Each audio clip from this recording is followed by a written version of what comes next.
धीमी धीमी बारिश भी होने लगी थी। गंगाराम घर वापस आया और देखा गीता जोर जोर रो रही है।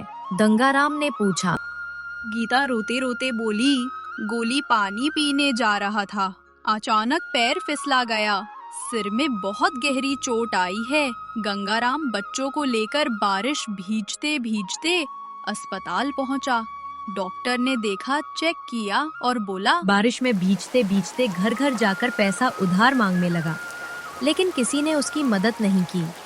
थक हार गंगाराम जमींदार के घर पे गया। बोला, इलाज के लिए 50,000 रुपया लगेगा, बच्चे की जान बचाने के लिए कुछ करना पड़ेगा। जमींदार बोला, मैं पैसे देता हूं, लेकिन 2 महीने में पैसा वापस नहीं किया तो तेरा घर मेरा हो जाएगा। गंगाराम ने कहा, ठीक है।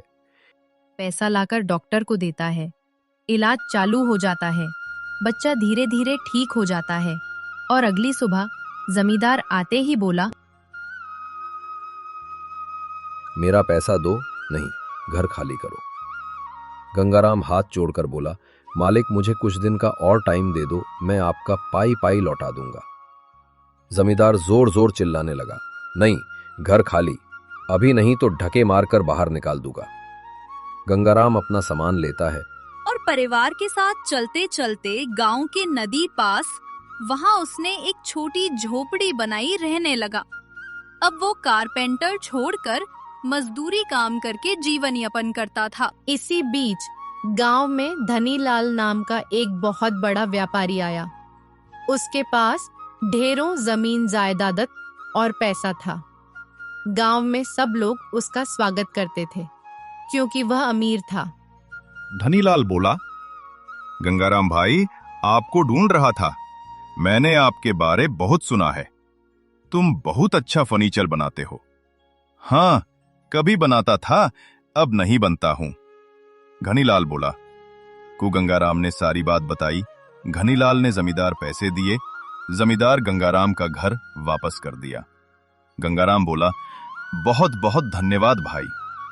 घनीलाल बोला, अब मेरे लिए फर्नीचर बनाओगे ना? दोनों हंसने लगे। गंगाराम, मुझे अपने नए घर के लिए बहुत सारा फर्नीचर चाहिए, लेकिन सुनो, काम जल्दी पूरा होना चाहिए। गंगाराम ने हाथ जोड़कर कहा, ठीक है मालिक, लेकिन थोड़ा समय दीजिए, मैं काम में कभी धोखा नहीं देता। उसने गंगाराम को थोड़े पैसे एडवांस दिए और काम सौंप दिया।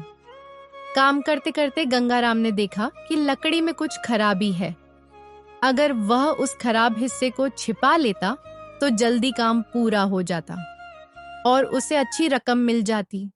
गीता ने भी कहा, सुनो जी, अगर थोड़ा बहुत दोष छिपा भी लोगे तो क्या फर्क पड़ेगा, आखिरकार मालिक को भी दिखेगा नहीं। गंगाराम ने शांत स्वर में जवाब दिया, नहीं गीता, अगर आज मैं ईमानदारी छोड़ दूं तो रवि को क्या सिखाऊंगा? चाहे कमाई देर से हो, लेकिन सच्चाई से ही होगी। उसने पुरानी लकड़ी हटाकर नई लकड़ी खरीदने के लिए गांव-गांव जाकर छोटे छोटे काम किए और पैसे जुटाए। कई महीनों की मेहनत के बाद गंगाराम ने फर्नीचर तैयार किया और धनीलाल को सौंप दिया। धनीलाल ने फर्नीचर देखा और वह बोला, वाह गंगाराम, मैंने इतने पैसे में इतनी मजबूत और सुंदर चीज कभी नहीं देखी। तुम सच में कारीगरी के उस्ताद हो। गंगाराम, मैं चाहता हूं कि तुम मेरे शहर जाकर मेरी फैक्ट्री में काम करो। वहां तुम्हें बड़ा घर और 2 गुना वेतन मिलेगा। लेकिन गंगाराम ने विनम्रता से मना कर दिया, मालिक, मेरा मन इस गांव और मेरी मिट्टी से जुड़ा है। मैं यहीं रहकर लोगों के काम आना चाहता हूँ। धनीलाल उसकी ईमानदारी और लगन से इतना प्रभावित हुआ कि उसने पूरा फर्नीचर का भुगतान दुगना कर दिया और साथ ही रवि की पढ़ाई का सारा खर्च उठाने का वादा किया। एक दिन धनीलाल के घर पर उसका दोस्त आता है। सोफा देखकर बोला, भाई सोफा कौन शहर लाया है? धनीलाल बोला, भाई गांव के कारपेंटर बनाया है। अच्छा, इसे तो आपके फैक्ट्री होना चाहिए। मैंने उससे कहा था, लेकिन वह बोला उसे गांव रहना पसंद है। मेरे पास एक सुझाव है, उसने अपनी बात बताई। आइडिया बहुत पसंद आया, सारी बात बताई। अब गंगाराम अच्छा अच्छा सोफा बनाता है और धनीलाल उसे शहर बेचता है। ऐसे ही के महीने बीत जाते हैं।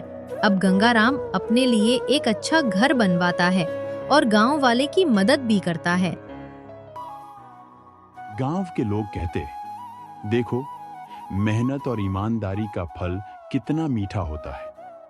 ऊपर वाला कभी किसी की मेहनत को जाया नहीं होने देता है। जो व्यक्ति कठिन समय में भी सच्चाई और ईमानदारी का साथ नहीं छोड़ता, भगवान उसकी मेहनत का फल अवश्य देते हैं।